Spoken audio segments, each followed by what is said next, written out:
Eto na nga lang hamang papabaon ko kay Bunso tsaka kay Mister. Pinirito ko nga muna to at hiniwa ko ng maliliit bago nilagyan ko ng scramble egg. Eto na nga lang din yung naisip kong iluto na pambaon tsaka ng pang-almusal namin. Dahil nga kahapon maghapon karne ang ulam namin. Meron naman akong stock na manok sa ref pero sa susunod na araw na yon at ito nga muna yung iluluto ko. At para naman maiba yung luto ng scramble egg ko, nilagyan ko ng ham at yung natitirang slice ng ham ipiprito ko na rin. Dahil nga kung itong scramble egg lang ikukulangin sa pang-almusal namin at pambaon. At sa tingin ko nga ay kulang pa rin yan kaya naman nagbukas pa rin ako ng meatloaf. At sa tingin ko nga ay hindi kakasya yung ham tsaka yung scramble egg kaya naman nagdagdag ako ng meatloaf. Nag-i-stock talaga ako ng mga dilata dito sa bahay para in case na mauubusan kami ng pang-ulam o pambaon ay may mahuhugot ako at mailuluto. Minsan na nga lang din ako mamalengke at minsan nga hindi ko natatansya yung nabibili ko ay nagkukulang sa araw. Kaya pagka ganon, yung mga stock ko na dilata yun ang niluluto ko.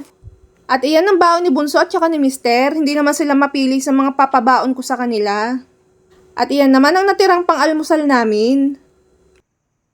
At pagkatapos ko nga maihatid si Bunso sa school, dumiretso ako sa bahay at naligo. Dahil nga masyado pa naman maaga, alas 8 ang bukas ng kuryente tsaka ng tubig, kaya naligo muna ako bago ako bumalik ng palengke. Dahil nga due date na ngayon, pagkabukas nga ako nagbayad, may penalty na. Sayang din yun. At ang nabili ko nga ang ulam namin ni galunggong na bilog, namili lang ako ng kalahating kilo sa halagang 90 pesos. At akala ko nga mura na yung galunggong ngayon, yung galunggong na babae pala ang mura, 60 pesos ang kalahati. Pero ito na yung binili ko, yung galunggong na lalaki, yung bilog, kasi nga mas masarap to pagka pinirito. At mas masarap nga yung galunggong na bilog pagka maliliit dahil nga pagka pinirito yung malutong. At nakabili rin ako nitong kalabasa sa halagang 20 pesos at dalawang tali ng okra na sa halaga ng 20 pesos. Para naman may partner yung pritong galunggong namin kaya namili rin ako ng gulay na ibubulang lang ko. Yan ang gagawin ko sa gulay na yun, ikakatasan ko lang ng bawang, sibuyas, tsaka ng siling green, at titimplahan ko nga lang yan ng patis. Naubusan nga ako ng bagoong isda, kaya patis na lang yung ginamit kong pampalasa dyan sa gulay. O, sinong kumakain sa inyo ng bulang lang dyan? Masarap, di ba?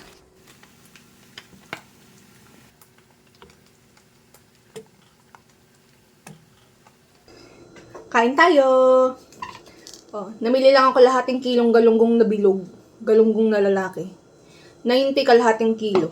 Tapos 20 na kalabasa, 20 na okra, tapos ginawa ko lang bulang lang. Nilagyan ko lang ng bawang, sibuyas, saka siling green.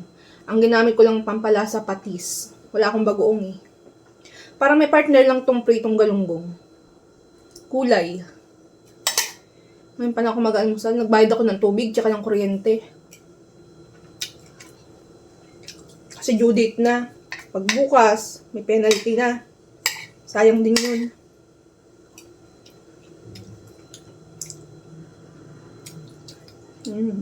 Nagtinapay naman ako kanina. Sarap ng bulang lang. Masarap to kung may kamote eh. Matamis yung sabaw sana.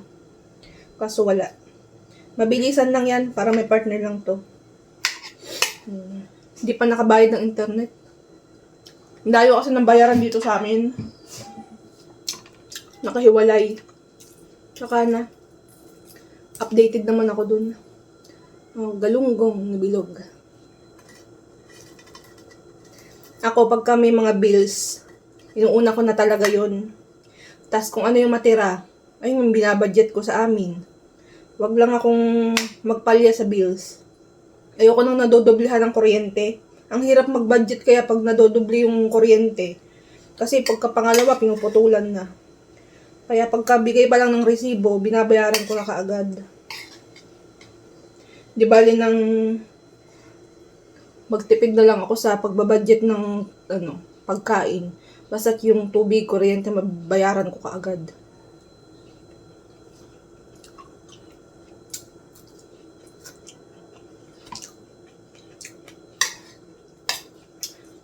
Tag-init na naman.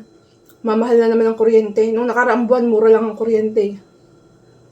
Ngayon, patataas na naman. Pataas na naman ang pataas yan. Sa summer eh.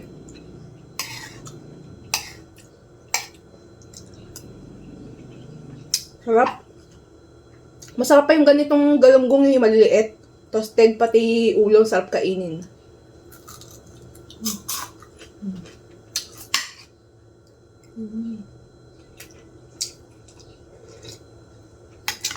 Gantong gulay, kumakain kayo. Tinatasan lang ng bawang, sibuyas. Sarap. Dadating yung panganay ko ngayon. Ang hali. Umuwi yun eh. Ito ulam niya. Kanina, nagluto lang ako ng corned beef. Ng ham. Tas scrambled egg. Tsaka meatloaf. Ayun ang pinabaon ko sa mag-ama ko. Tsaka almusal. Kasi kahapon, nagluto ako ng sinigang na patang pork. Ngayon, hindi ako namalengke. Ngayon pa lang. Kaya gulay naman ulit kami.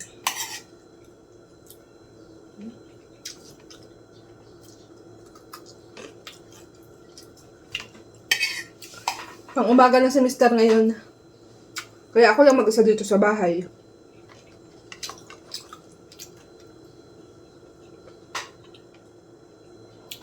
Mas gusto ko nga pang gabi yun eh.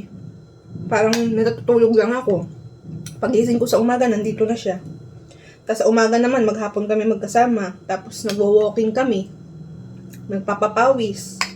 Ngayon, isang kinsenas na naman. Pang umaga siya.